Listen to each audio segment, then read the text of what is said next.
Putang ina ninyong lahat. Martin Romualdez, Lisa Marcos, Bongbong Marcos. Anong ginawa ko? Binigay ko sa DepEd! Putak na mukha!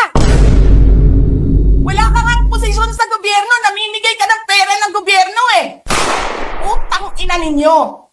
Sino ang korap? Yung mga congressman na yan na nag-hearing, anong sinasabi nila?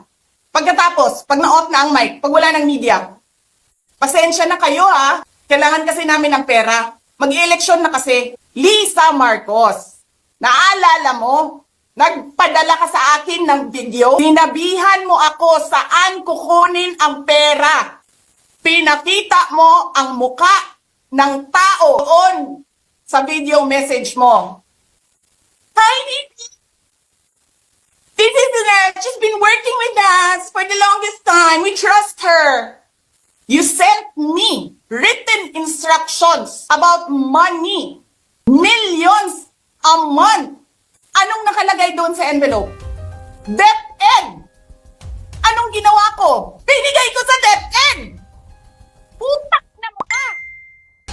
Wala ka ngang posisyon sa gobyerno, namimigay ka ng pera ng gobyerno eh. Sisirahin nyo yung tangal ng mga kasama ko sa Office of the Vice President. Sasabihin nyo sa mga tao, nakaw yan, confidential funds yan. Niwala nga kayong isang proof na confidential funds yan.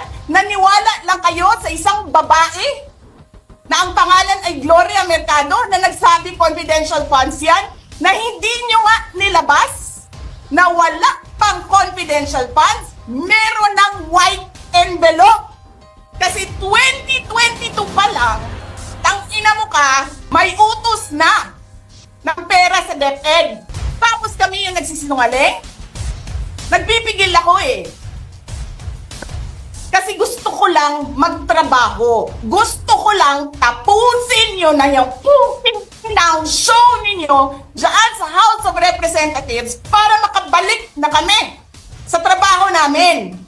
Tapos ganyan ang gagawin ninyo sa amin dahil hindi kami sumusunod sa inyo?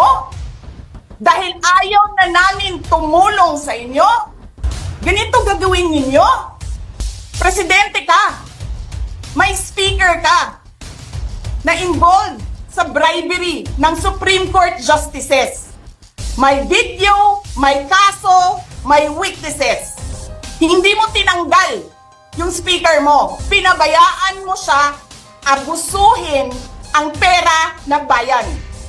Paikot-ikot sa buong bansa, namimigay ng pera na para bang kanya yung pera.